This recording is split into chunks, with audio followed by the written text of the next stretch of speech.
ಇನ್ನು ಮತ್ತೊಂದು ಪ್ರಮುಖವಾದಂತಹ ಸುದ್ದಿ, ಅದು ಧಾರ್ಮಿಕ ಸಂಸ್ಥೆಗಳ ದತ್ತಿ ವಿಧೇಯಕಕ್ಕೆ ಸಂಬಂಧಪಟ್ಟಂತಹ ಸುದ್ದಿ. ಸರ್ಕಾರ ಇದಕ್ಕೆ ತಿದ್ದುಪಡಿಯನ್ನ ತಂದಿದೆ. ಸರ್ಕಾರದ ವಿರುದ್ಧ ಈಗ ಬಿಜೆಪಿಯ ಆಕ್ರೋಶವನ್ನ ನೋಡಿದ್ವಿ. ಬಿಜೆಪಿ ಬಳಿಕ ಹಿಂದೂ ಸಂಘಟನೆಗಳು ಕೂಡ ಮುಗಿಬೀಳ್ತಾ ಇವೆ, ಆಕ್ರೋಶವನ್ನ ಹೊರಪಡಿಸ್ತಾ ಇದ್ದಾರೆ. ಸರ್ಕಾರದ ವಿರುದ್ಧ ಹಿಂದೂ ಸಂಘಟನೆಗಳಿಂದ ಅಭಿಯಾನ. ಸರ್ಕಾರದ ವಿರುದ್ಧ ಬಿಜೆಪಿಯ ಬಳಿಕ ಹಿಂದೂ ಸಂಘಟನೆಯ ಆಕ್ರೋಶ ಈಗ ಕೇಳಿ ಬರ್ತಾ ಇದೆ.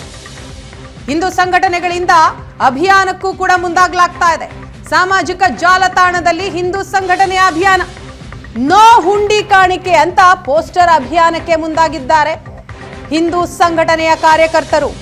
ಸರ್ಕಾರ ದೇವಸ್ಥಾನದ ಹಣ ಲೂಟಿ ಮಾಡಲು ಹೊರಟಿದೆ.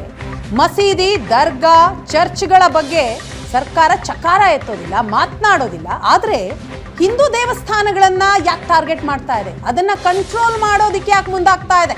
200ಕ್ಕೂ ಹೆಚ್ಚು ದೇವಸ್ಥಾನಗಳಲ್ಲಿ 1 ಕೋಟಿ ಆದಾಯ ಮೀರಿದೆ.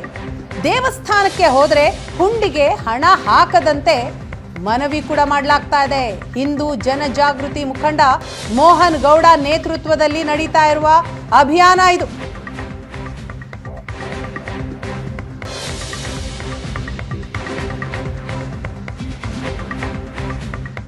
ಫಂಡನ್ನ ಅಂದ್ರೆ 1 ಕೋಟಿಗೂ ಅಧಿಕ ಆದಾಯ ಇರುವಂತಹ ದೇವಸ್ಥಾನಗಳ 10% ಕಾಮನ್ ಪೂಲ್ ಫಂಡಿಗಾಗಿ ಕೊಡುವಂತ ನಿರ್ಣಯವನ್ನು ತೆಗೆದುಕೊಂಡಿದ್ದು. ಇದರಿಂದಾಗಿ ನಮ್ಮ ರಾಜ್ಯದಲ್ಲಿ ಸುಮಾರು 200ಕ್ಕೂ ಅಧಿಕ ದೇವಸ್ಥಾನಗಳ ಆದಾಯ 1 ಕೋಟಿಗೂ ಅಧಿಕ ಇದೆ. ಆ ದೇವಸ್ಥಾನಗಳ ಲೂಟಿ ಮಾಡುವಂಥ ವ್ಯವಸ್ಥಿತ ಷಡ್ಯಂತ್ರವನ್ನ ಮಾಡಿರುವಂಥದ್ದು ಗಮನಕ್ಕೆ ಬರ್ತದೆ. ಅದೇ ರೀತಿಯಲ್ಲಿ ಇವತ್ತು ಕಾಮನ್ ಪೂಲ್ ಫಂಡನ್ನು ಯಾವುದೇ ರಿಲಿಜಿಯಸ್ ಇನ್ಸ್ಟಿಟ್ಯೂಷನ್ಗೆ ಕೊಡುವಂಥ ವ್ಯವಸ್ಥೆಯನ್ನು ಮಾಡಿದರೆ ಅಲ್ಲಿ ಹಿಂದೂ ಅಂತ ಇಲ್ಲ. ಹಾಗಾಗಿ ಇವತ್ತು ಸಿ ಕೆಟಗರಿಯಲ್ಲಿರುವಂತಹ ಅನ್ಯ ಮತೀಯರ ಮಸೀದಿಗಳಿಗಿರ್ಬೋದು, ದರ್ಗಾಗಳಿಗಿರ್ಬೋದು, ಚರ್ಚ್ಗಳಿಗೆ ಕೊಡುವಂಥ ಪ್ರೊವಿಷನ್ಸ್ ಇದರಲ್ಲಿ ಉಲ್ಲೇಖವಾಗಿದೆ.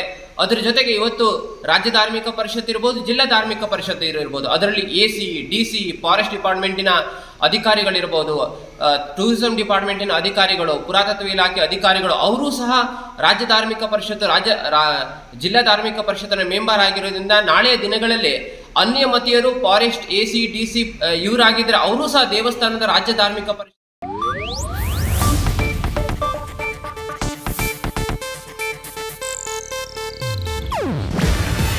ಇದು ಏಷ್ಯಾನೆಟ್ ನ್ಯೂಸ್ ನೆಟ್ವರ್ಕ್ ಪ್ರಸ್ತುತಿ. ನೀವು ನೋಡ್ತಿದ್ದೀರಾ ಏಷ್ಯಾನೆಟ್ ಸುವರ್ಣ ನ್ಯೂಸ್.